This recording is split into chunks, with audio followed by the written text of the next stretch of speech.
Let us now open our Bibles to the Gospel of John sa atuang pagpadayon sa atuang pagtuon niini, no? Behold the Word. We have been studying this niad sukod atong mihaging Biyernes, and we will continue to study this portion of Scripture up until next Friday. For tonight, let's once again open our Bibles to the Gospel of John, chapter 1. The Gospel of John, chapter 1, and let us read responsibly from verse 1 up until verse 14. John, chapter 1, verse 1 to verse 14, responsive reading. I shall begin reading verse 1. In the beginning was the Word, and the Word was with God, and the Word was God. The same was in the beginning with God. All things were made by him, and without him was not anything made that was made. He was light, the light of the light. And the light shineth in darkness, and the darkness comprehended it not. And there was a man sent from God, whose name was John. The same came for a witness, to bear witness of the light, that all men through him might believe. He was not that light, but that was sent to bear witness of that light. That was the true light, which lighteth every man that cometh into the world. He was in the world, and the world was made by him, and the world knew him not. He came unto his own, and his own received him not. But as many as received him, to them gave he power to become the sons of God, even to them that believe on his name. Which were born not of blood, nor of the will of the flesh, nor of the will of man, but of God. And the Word was made flesh, and dwelt among us, and we beheld his glory, the glory as of only begotten of the Father, full of grace and truth. Ang Ginoo magapanalangin kanato diha sa atoang pagbasa sa iyahang pulong. Picking up from where we started last week in this three-part series on Behold the Word, we have looked at the identity of the Word. The identity of the Word, ni adtong milabay nato nga pagtuon. And we have learned from last week's study that identity, yes, of course, we know that it is none other than the Lord Jesus Christ, but in addition to knowing that the Word is none other than the Lord Jesus Christ, we also have learned that of His being, eternal. We also have learned of how John there said in verse 1, in the beginning was the Word, talking about His pre-existence. Pre-existence meaning He already exists prior to the beginning. Now, think about it. He already has existed prior to the beginning. In other words, diha na siyang daan sa wa pa ang sinugdanan. Now, as we think about somebody existing prior to the beginning, it will bring us to that understanding that he is pre-existent. He existed before existing. Wow. Lisod na siya nga imaginon. We can only think of it by faith that somebody would exist prior to the existence of the world. Think about that. That is why pre-existent. And that means He is eternal. The Word is eternal. Ikaduha, we have learned that this eternal Word is equal with God. Because verse 1 begins, and the Word was with God. In the beginning was the Word, and the Word was with God. Eternal, equal with God, and the Word was God. Same in essence with God. And then coming down to verse 3, we also have learned that the Word is the Almighty Creator. All things were made by Him, and without Him was not anything made that was made. And then coming down to verse 4 and 5, we have learned about the Word as being the life and the light. The life and the light. Siya ang kinabuhi, siya ang kahayag. Ang kinabuhi nga iyahang gidala, nagdala usab sa kahayag. It tells us nga prior sa ato ang pagkaila kaniya, sa wa patang makaila kaniya, sa wa patang mahimo nga iyang anak, taliwa sa daghang suga o kahayag sa kalibutan, the truth of the matter is we are in darkness. Naa kita sa kangit-ngit. And obviously, when we talk about that word, darkness, it refers to our being in sin. Naata diha sa kangit-ngit, naata diha sa ato ang pagpakasala. Kay kita kaniadto mga makasasala. Apan sa diha nga iya hagtang gihatagan sa kinabuhi, this is not much about physical life because both believers and unbelievers adunay kinabuhi. So kini nga life must be a spiritual life, being born again. So being born again na ay kahayag sa ato ang kinabuhi. Okay? So in Him was life. Dili lang physical life. He created. So kitang tanan nakabaton og kinabuhi tungod niya.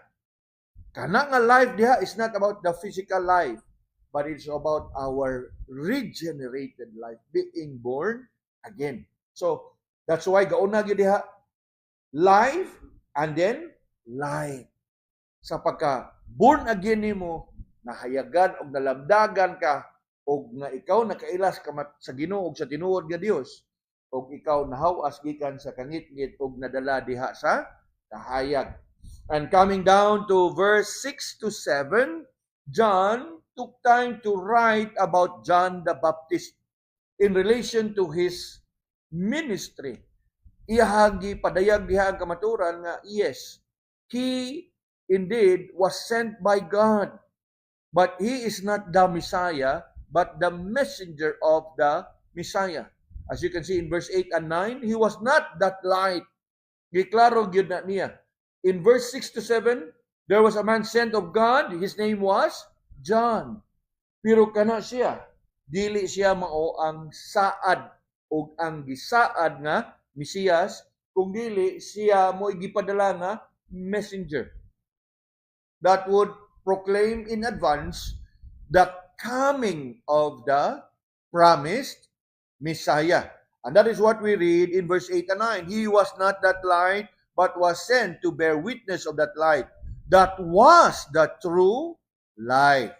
And that is now referring to the Lord Jesus, which lighted every man that cometh into the world.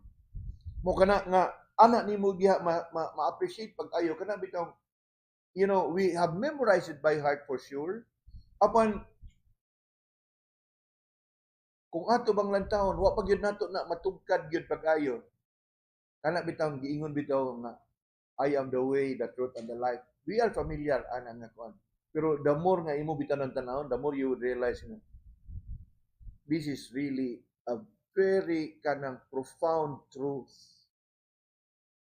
na you cannot just read through and read through and read through kay puno na siya sa kamatuoran nga the more you look at it, the more you will understand, and the more you will understand, the more you will realize nga mas daghan pa day ang angay nimong madiskubrihan diha ni ana nga kamatuoran. And so it is here sa ato nga gibasa. Kanang ingon diha nga he was the true light. Now, mingon ganita true light, mingon ganita siya ang kahayag sa kalibutan. Tinuod dili? Tinuod. Pero kung atong sabton pagayo ang kahayag, this is not just about physical, literal light. Because the word light in the Bible as it is used can also bring, no? Kanang ingon nato day and night, darkness and light. Light can also speak about wisdom. Mao bitan nag-ingon nga na enlighten. And kinsa nag-enlighten nimo? Ang Ginoo pinaagi sa balaang espiritu. Light can also be in reference to your spiritual condition. Nga kanhi naa kas kangit-ngit o karon naa ka na sa kahayag. So the more nga imo ning lantawon magkakigsunan, the more nga mainganyo ba ka nga gusto ka nga imo bang madiskubrihan. Kay even a very general statement that he was the true light, kasabot gyud nga siya ang kahayag. Pero unsay iyahang dala tungod sa iyahang kahayag. Coming down to verse 10 to verse 13, we will now consider the second main point sa ato ang study. Last week's message was focused on his identity. Today's or tonight's message will focus on his activity. On his activity. Mingon ganitag activity ang iyahang mga kalihukan ug ang iyahang gihimo sa dihang dinhi siya sa kalibutan. And what is it that we can learn about him? Now you look with me in verse 10. Obviously in verse 10 it tells us he was in the world. Now, he was in the world. Mingon din nga, dinhi siya sa kalibutan. Tinuod na igsoon. Dinhi siya sa kalibutan, pero ang nindot kayo sa dungo ni Budia, sa wa pa siya sa kalibutan, diin siya. Before the Word was in the world, where was he? Dito siya gikan sa langit. Di ba? He entered into the world. The Creator entered into His creation. He was in the world, meaning, sa wa pa siya munganhi, dito siya sa laing dapit. O diin man ang laing dapit, diin man dapitan na. Of course, outside of the world. Kiningon man nga, He was in the world. Pero sa wa pa siya munganhi sa kalibutan, diin siya. Of course, dito sa iyahang gingharian sa langit.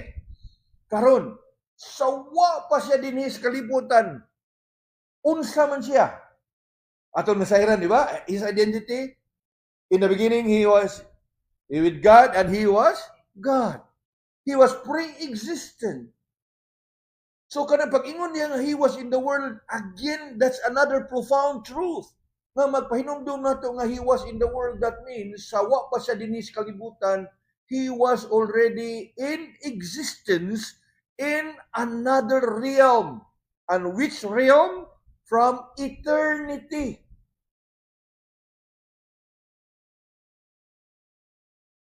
He was in the world. Obviously, si John dinhi, iyahan ang ginahinay niya paghulagway kanato nga ang pulong or the word that was there in the beginning, that was with God in the beginning, that was God Himself, who was there in eternity before the beginning, He came into the world. Nisud siya sa iyahang hihimo nga kalibutan. The Eternal One entered into time.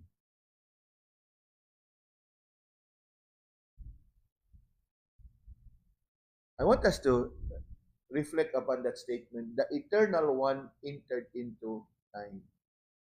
Ningon gani kag eternal, no beginning, no end. The moment He entered time, na siya sinugdanan. O asa iyang sinugdanan?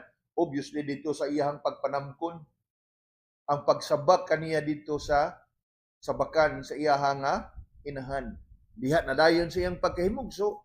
Unya sa iyahang pagkatao. Unya diha sa iyang pagkatao, nitubo siya and He grew in stature and in wisdom.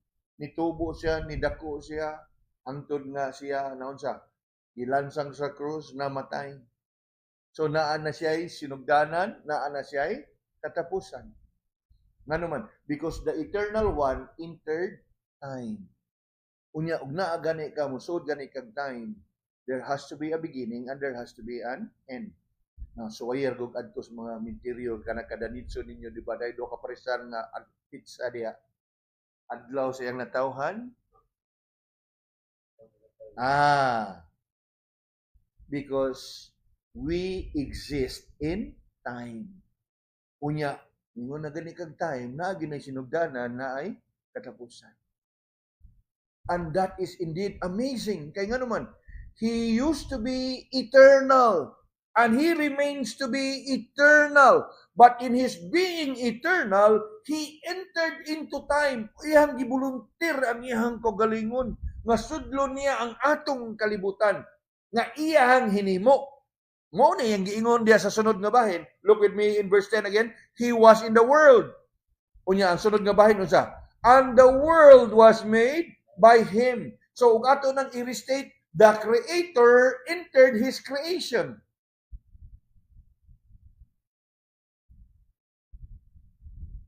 Now, maingon pa nato nga, butang nato, palangitan ba, kanan. Ikaw, usa ka mananahi, naghimo ka para sa imong kagalingon o kasunis o sinina. Ikaw gihimo na. You are the creator, right? Unya, ikay gasulob sa imong hanggi, himo. Now, nothing extraordinary. Ikaw gihimo, ikay gasulob. Ang sitwasyon din is more than that. Na siya gahimo sa tanan, sukad sa sinugdanan, siya ni sulod sa iyahang hinimo. Balik-balik ko na ito ng sulti bitaw minsan, murag, mingon lang ka nga, laumas. Kaya kausaran ni mo isulti, murag, masabtan ni mo tuod, no? The eternal one entered time. Pero imo nagyong hunungan pag-ayo, imo nagyong pamalandungan. Wow. It is a mystery. For how can an eternal one entered into time? How can an immortal one? Kay ang immortal dili mamatay, eternal why sinugdanan, why katapusan. How can an eternal one entered time? How can an immortal one became mortal? Misteryo na.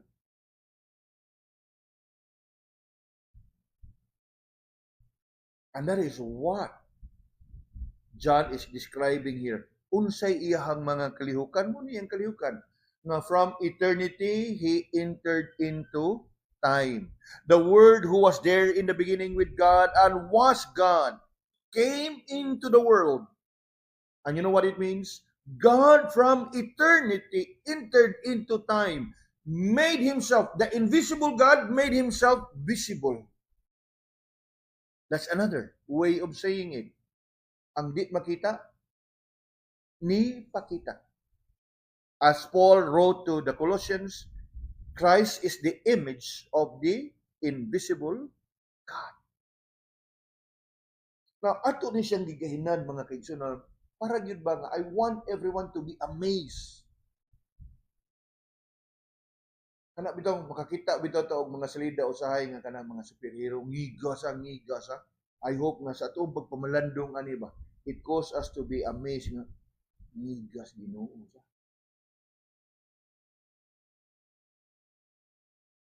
He was in the world.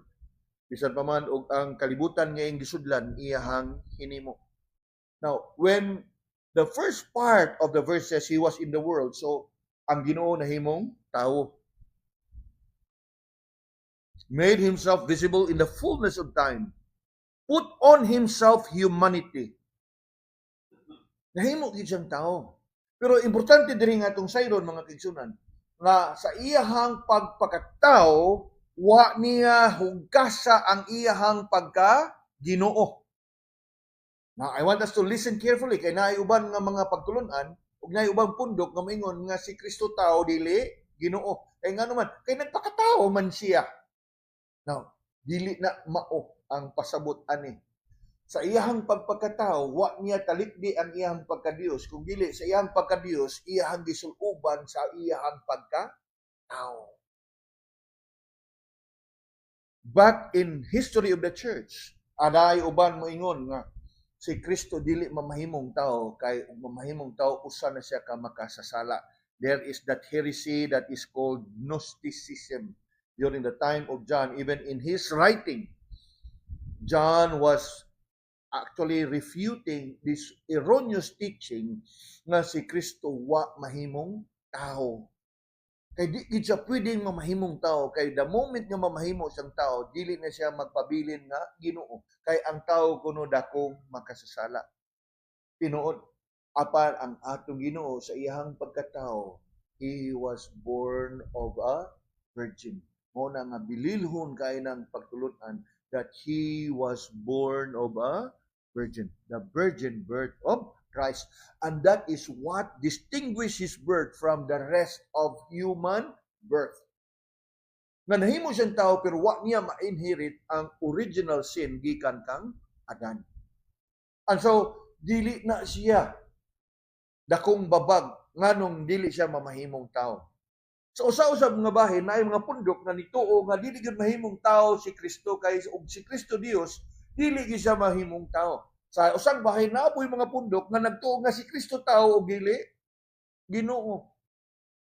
Unya mo nang importante nga ato nang gikuan diha kay gani giklaro gyud ni John nga he was in the world and the world was created by him. Kay pag ingon niya he was in the world, nahimo siyang tao. Pero gapabilin gyapon niyang gipasabot nga bisan og nahimo siyang tao, ang kaning kalibutan nga iyang gisudlan siya gahimo niini. And that means he still is God. Kay gipasabot na ni John diha nga siya mo'y naghimo sa kalibutan nga iyahang gipakatawhan. In other words, when he came to the world, he did not abandon his divinity and deity in heaven. Kung dili heaven came down. Mao na ato gipili po na nga kantahon ganiha. Kung wa niya gibilin ang iyang pagkaginoo dito sa langit, kung dili nga iya yung gidala.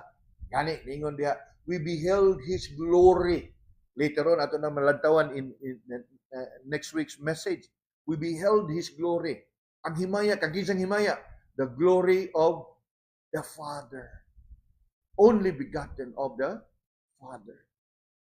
So when John here said he was in the world, yes, he emphasizes here how the Word became flesh, putting on himself humanity without relinquishing or abandoning his divinity or deity.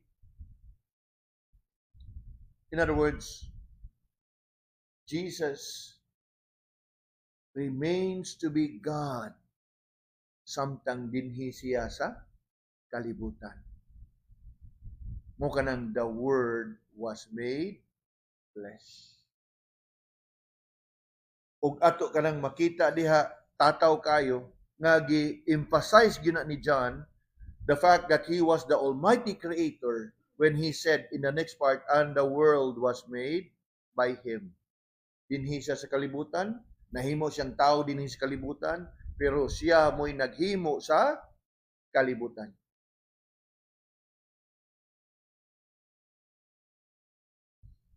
And the purpose of this is to remind us nga siya nga nahimong tao remains to be the omnipotent God, the almighty God. Kay nga naman, kay gipasabot gyud taniya, gipahinumduman taniya, iyahan na ning gi-expound in verse 1 and verse 2. And the world was made by him.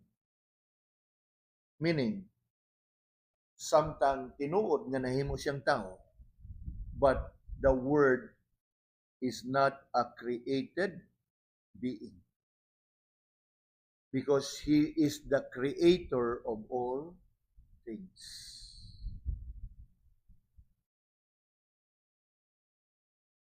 Apan taliwa sa kana bang profound and great truth nga giulagway nga i-describe ni John diha sa verse 10.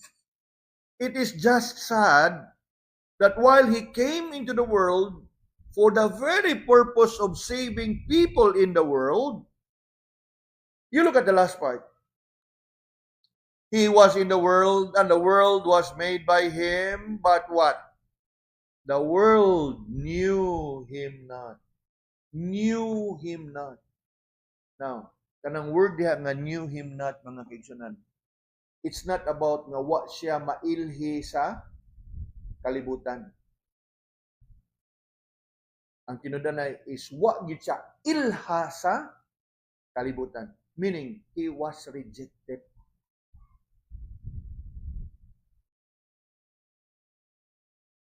Lain man ang mingon nga wa siya mailhi.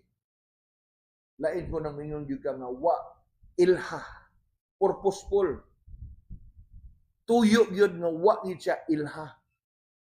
Sa tanang higayon nga iyahang gipaila iyahang kaugalingon, sa tanang kahigayunan nga iyang gipadayag ang iyahang gahom, sa tanang nga mga pagtulunan nga iyang gisangyaw, Padayon ang kalibutan sa pagdumili, pagdawat kaniya. True to what many verses in the Bible would affirm of how the world have rejected him.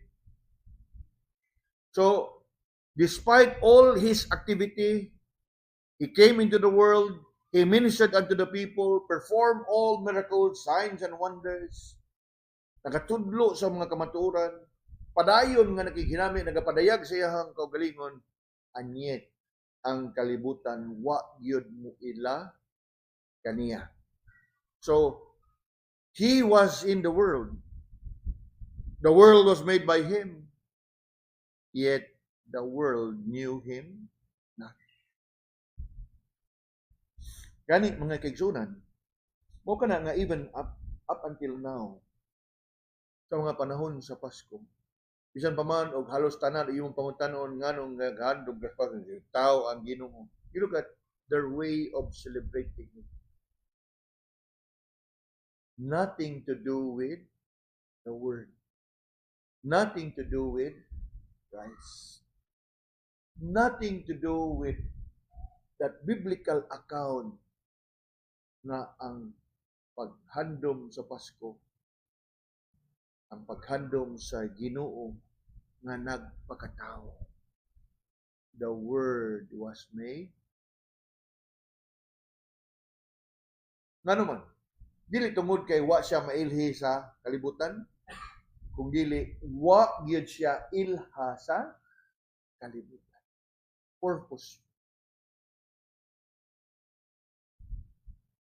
Gani ilabi na dinhi sa ato abang lugar diri sa Cebu. Ining okasyon sa Pasko, ining sunod ayon ana Enero, daghang mga kalihukang mga religious activity ba nga diin dili gyud maghimaya sa Ginoo. He was in the world was made by him, and the world knew him.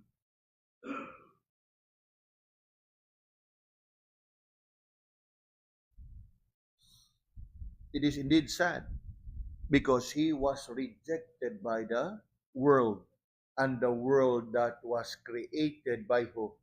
By him. Now, verse 10 is a very general statement. He was in the world. Come with me to verse 11 and then we consider, no? Ang verse 10 speaks of his rejection in a general sense. He was in the world and the world knew him not. In verse 11, you will notice that John from the general turned to a very specific. How specific? Kay ang verse 11 ingon, he came unto his own and his own received him not. Kanang tungura diha, gikan sa general ang tibuok kalibutan ang katawhan. Pero diha sa versikulo 11 ningon na diha, he came unto his own. His own what? His own people. And who are these people that John here refers to his own people? Obviously, the Jews. He came unto his own. Whereas John presented the words condescending in a general sense in verse 10 into the world. Here in verse 11, it became very specific. Nga ang iyang pagnganhi sa kalibutan, una sa tanan, siya mipakita, mipatimaw, dito gid siya nagpakatao diin. Dito sa iyahang yuta nga natawhan, kang kinsa diin niya makita ang iyahang mga katawhan. So from the world, in a general sense, John goes into a very specific, came unto his own. And who are his own? These refer to his own people in their own land. Na interesting kani mga kaigsunan, kay nga naman, kaning gitawag ring own refers to his own land and his own people. Nakinsam ni mga tawhana. Obviously, ningon dayta nga, ang mga Hudiyo, true. Pero more than ang mga Hudiyo, ato ni siyang subayon gyud kay mo man atong gitun-an. Kung inyong mahinumduman, God made a covenant with Abraham. I show you a place nga diin akong ihatag diha kanimo ug sa imong hanga kaliwatan. And it was a long stretch of history, tracing it from Abraham, then to Isaac, then to Jacob. And from there, it ended up, Jacob later on came to be known as Israel. And that nation there, occupying that promised land, and none other than the Jewish people. And why would I say that he came unto his own in reference to the Jews? Because they are actually the very descendants of Abraham. Unya, kining mga tawhana, he came unto his own, refers to his own people, those coming from the line of Abraham, of whom God made a covenant. Now, we don't have the time to trace the covenant of God's covenant with Abraham, starting from Genesis 12, 15, 21, 17, and so. But there's that portion of God's covenant with Abraham na niingon gyud siya nga, in thy seed shall all nations of the earth be blessed.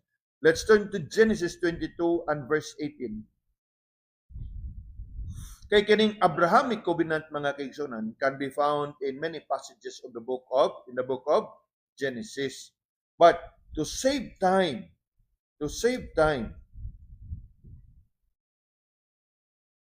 I'll bring you to a few passages nga ato ning makita.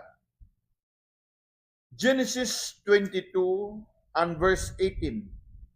Ingon diha in verse 18, Genesis 22, and in thy seed shall all the nations of the earth be blessed, because thou hast obeyed my word. Now, ingon diha, in thy seed, sa imong kaliwatan, shall all the nations of the earth be blessed. Now, kang kinsa bang kaliwatan ni Abraham nga nahimong panalangin sa tibok kalibutan?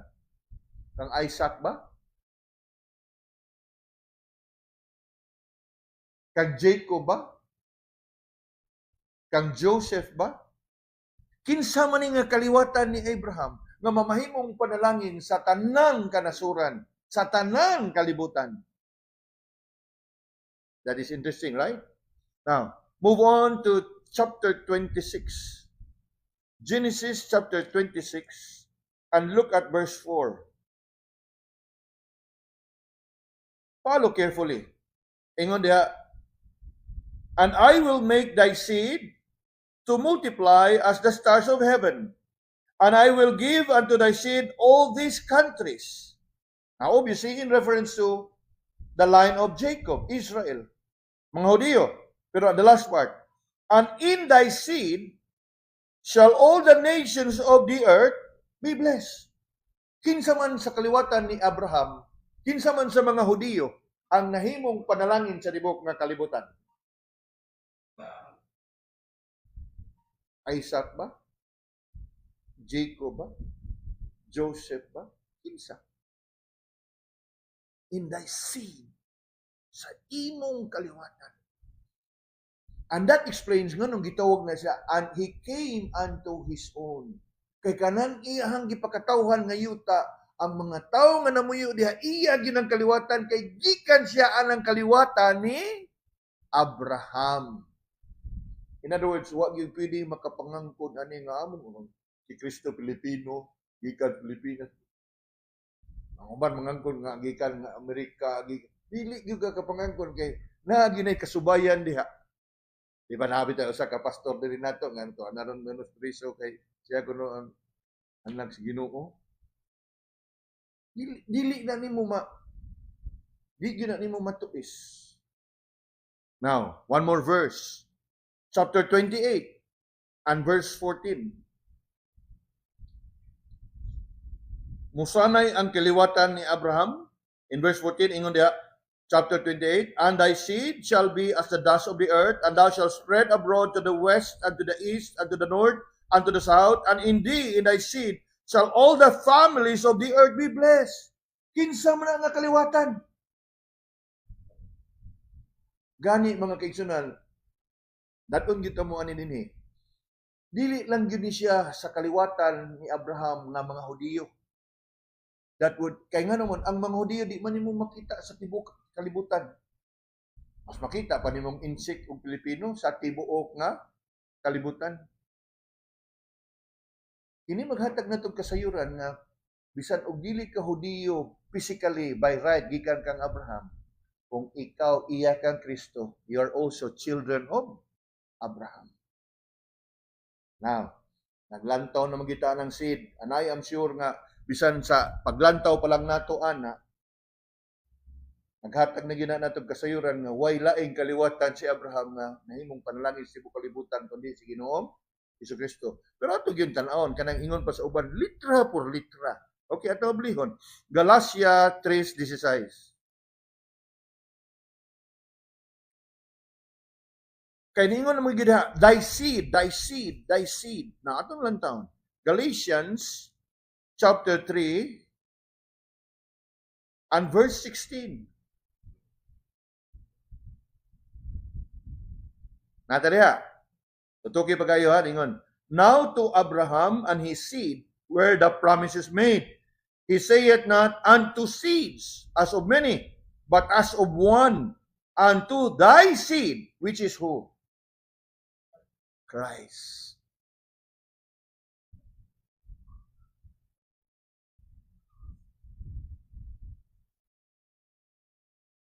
He came unto his own, but his own received him not. Unya kato bitaw ganiha. From Genesis 28 and verse 14. And your children shall go to the east and to the west, to the north and to the south, and all the nations. Kato mga kaigsunan primarily refers to the Jewish people, but eventually it also includes all the believers, Jews and Gentiles alike. Kay nga naman, kay ang mga Gentile by faith in Christ also have become seed of Abraham. Diin na ito na makita. Come with me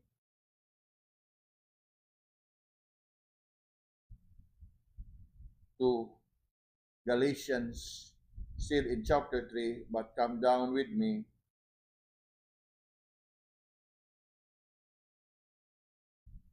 to verse 29 to save time. The entire context would actually speaks about it, but in verse 29, this is what we read. Galatians 3 verse 29, and if ye be Christ, then are ye what? Abraham's seed, and heirs according to the promise.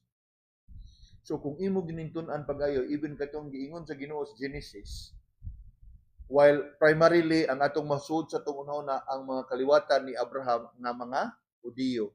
Pero sa pag-ingon niya diha nga, and they shall be scattered all over the place, not necessarily mga Hudiyo lang, kung dili it includes kita nga mga Kristohanon. Kay di man sa tanang lugar na yung mga Hudiyo. Pero you can be sure nga daghang Kristohanon sa naglain-laing dapit sa kalibutan. And we have learned, comparing Scripture with Scripture, bisan og dili ka Hudiyo physically or by birth, but by faith in the Lord Jesus Christ, you are Abraham's seed, heirs according to his promise.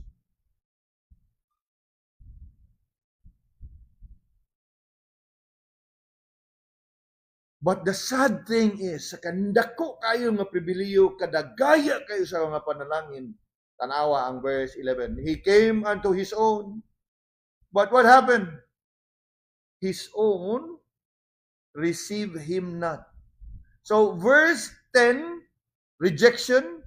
Verse 11, rejection. The world in general rejected Christ. The Jews in particular rejected Christ. And this is not by accident nor by chance. Mismo ang propeta in the Old Testament, particularly the prophet Isaiah, already have proclaimed it and prophesied Now, lantaw na to kadiyot, Isaiah 53.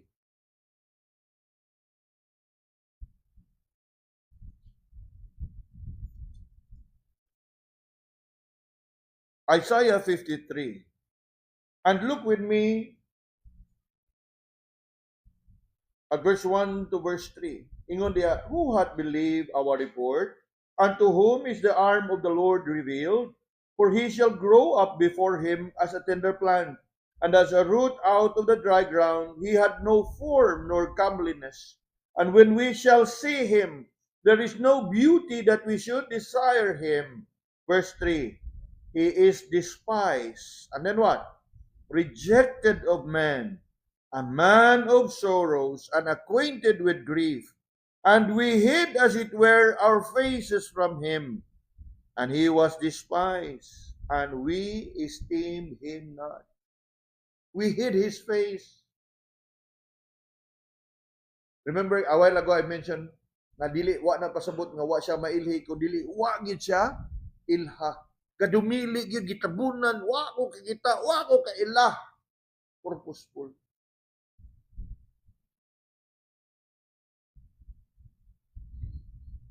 With all the activity that Jesus has done, samtang dinhi siya sa kalibutan. You know, he came unto his own. If you have been reading your Bibles, particularly the Gospels, grabe ang pagpangga sa Ginoo sa katawhan sa Israel. Remember, in some incident, nga naay mga Gentile nga nangayog tabang na iya gani, by way of testing them, ninyo siya nga, I cannot give the bread unto the dogs, for this is reserved only for the children of the living God. Dako kayong pribilehiyo sa mga Hudiyo. That physically, by birth, they come from the line of Abraham. So subo lang kayo. When the Messiah came unto them, he came unto his own, but his own what? Receive him not. Now, in the midst of this sad reality, mga kaigsunan, we move on to look at the bright side of his activity.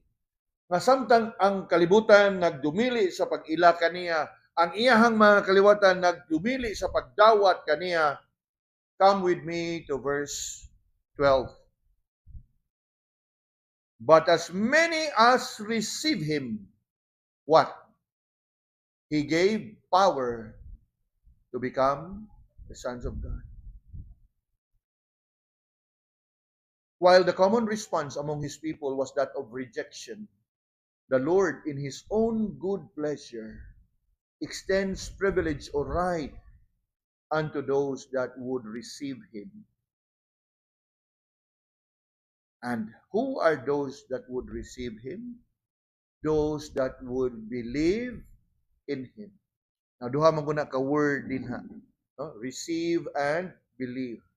Now, samtang they are two separate words, receive and believe, but they actually point to one and the same thought. Na kung imo gani siyang tuuhan, imo siyang dawaton. You cannot have the one without the other. Namangoy uban sa mga pundok ningon nga ayaw dawata, ilag yun, tuog yun niya, believe and receive. Nakapangunta asa may mag-unaan aron receive, believe, believe, receive. Actually, they are one and the same. Pareha na siya sa grace and mercy. You cannot have the one without the other. If you believe, imo isang dawaton kaya di ka og di mo sa dawaton sa tuwa ka mo tuo niya. Di ba? So believe and receive. So mo kana usahay, nothing's wrong with it. You must believe and receive. Nindot siya kayo for emphasis sake, but they actually speak of one and the same. Na kung nituo ka, imo siyang dawaton. Ngani ang uban mingon, some believe in the gospel and receive Jesus. Pwede ra gyapon because the gospel is the Lord Jesus. But it actually points to one and the same meaning. Nga imuhang surrender ang imuhang kaugalingon ngadto kaniya, nga nituo kaniya, ang imo siyang gidawat sa imuhang kinabuhi. Now, nindot aning dapita dinhi kay sa verse 10 and 11, nagisgot ni siya rejection and receiving not. Karon dinhi, there's a blessing. But to those that will receive and believe Him, ana ay panalangin nga madawat. O unsa nga panalangin nga madawat? Iya silang hatagan sa katungod nga mamahimong iyang mga anak. Now think about yourself. Do you think you are worthy to be called sons of God? Do you think we are worthy to be called sons of God? Knowing ug unsa ta kahugaw, knowing ug unsa ta ka dako nga makasasala. Apan ingon diha ang verse 12, but as many as receive Him, to them gave He power to become sons of God. No question asked. The moment nga imo siyang dawaton sa imong kinabuhi, ikaw mamahimong iyang nga anak.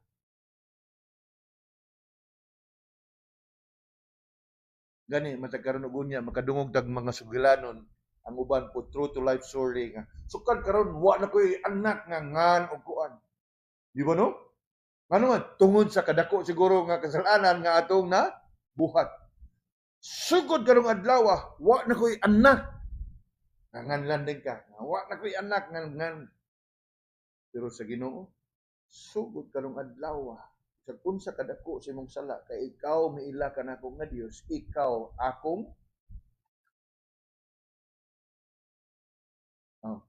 siguro makalantaw ta sa atong kagalingon. Dili natong mamahay kung ugaling man naay mga ingunana nga sitwasyon mataliwa sa ato ang mga kasipanan nga nabuhat kaniadto sa kasuko sa ato mga ginikanan. Siguro nakabungat sila, nakasulti sila mga ingunana nga mga pagsulti.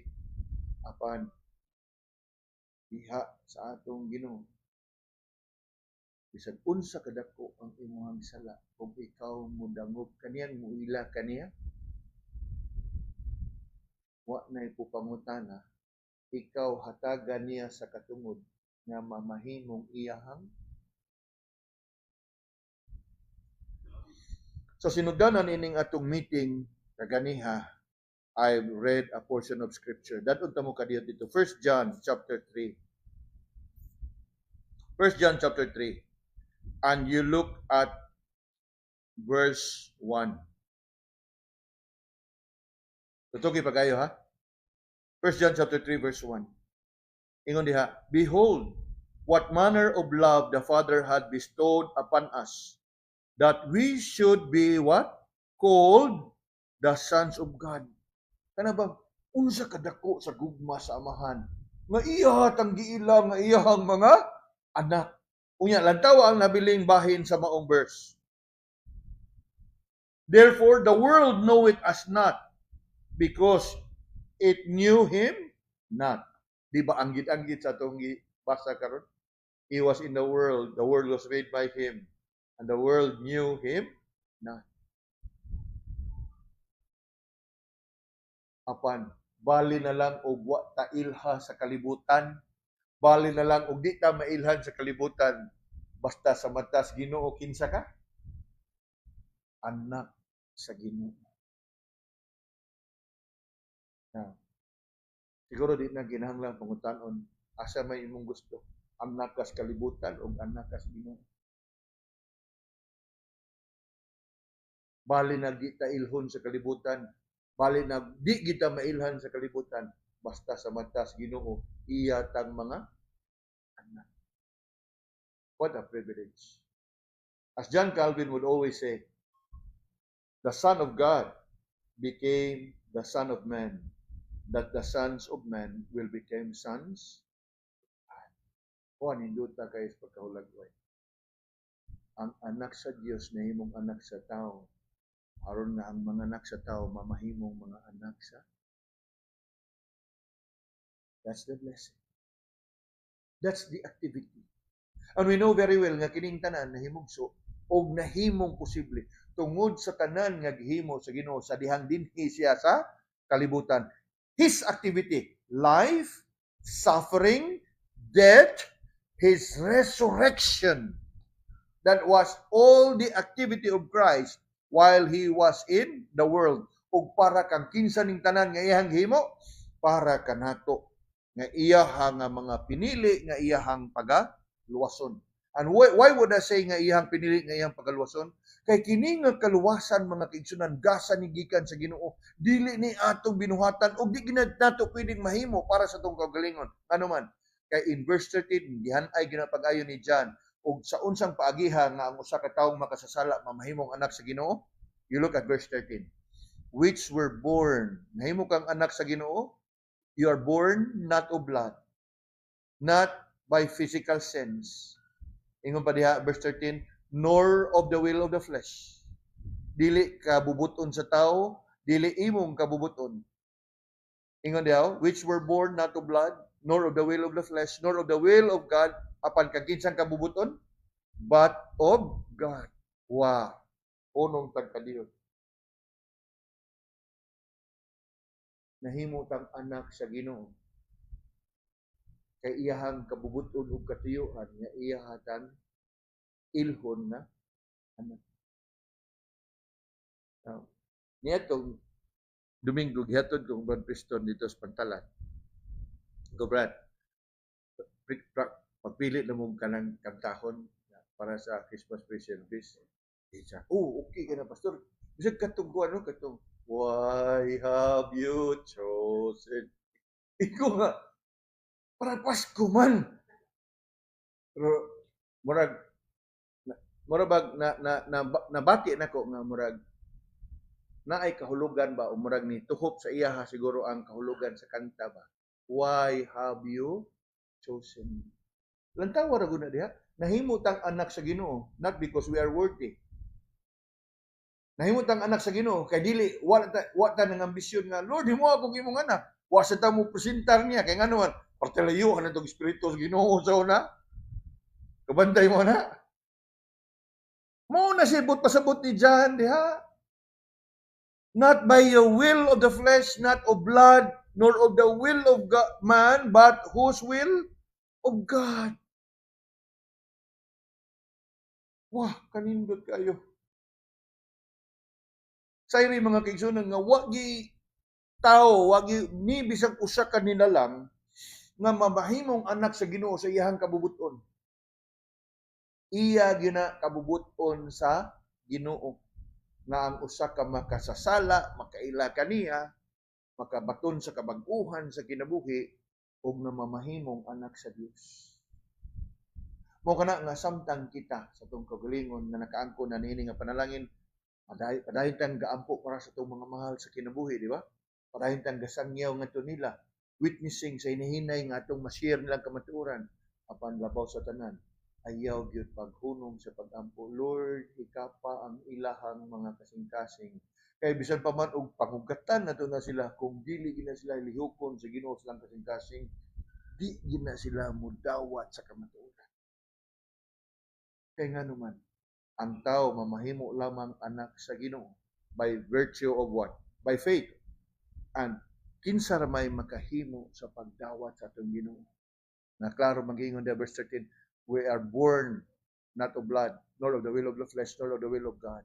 Now, muna siyang term bitaw nga gigamit sa kadaghan karon. You have been born again. Not of blood, nor of the flesh, nor of the will of man, but whose will? Of God. Muna gitawag og born again.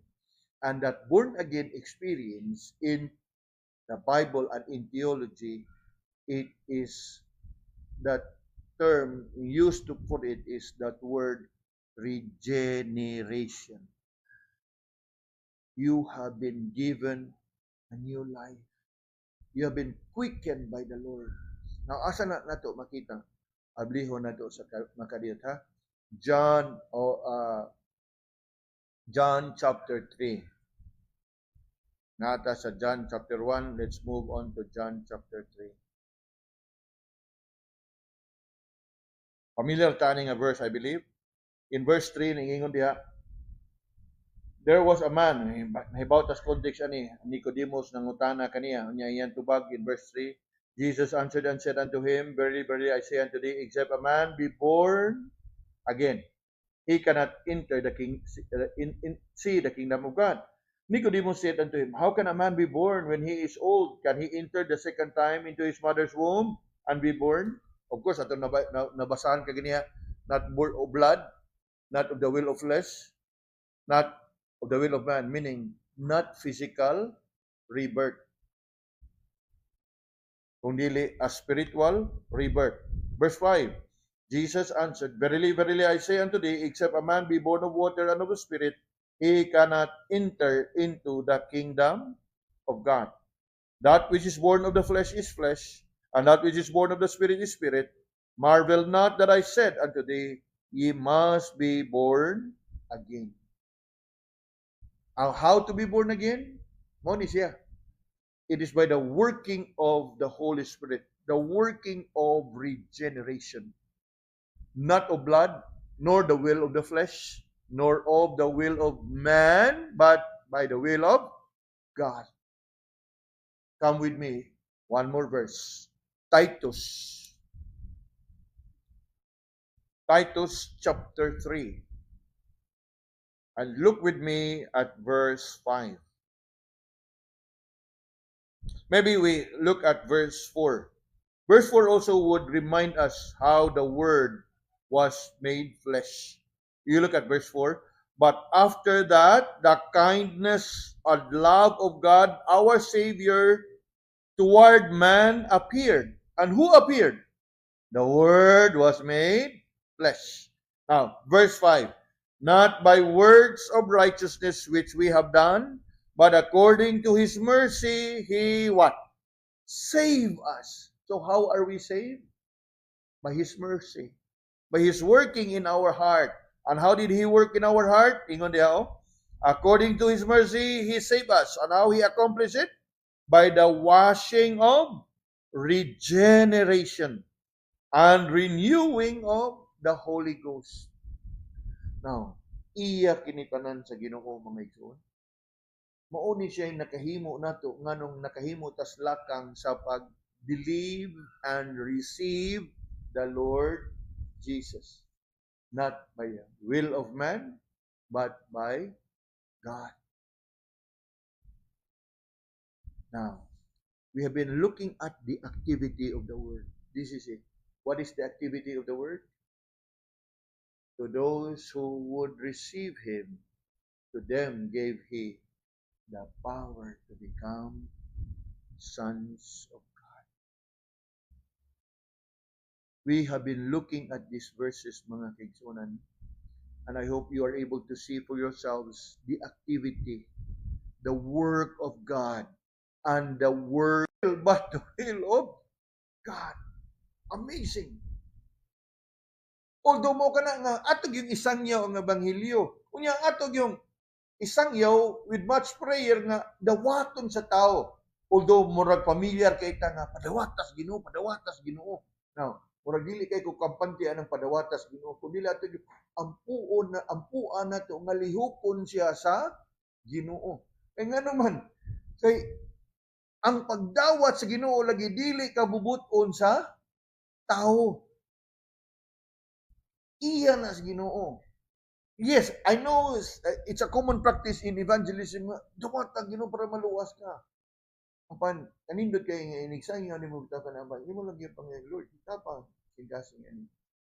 Sa amo sigurong pag-istorya, o iyang masabtan, o dili niya dayon dawaton ang kamaturan.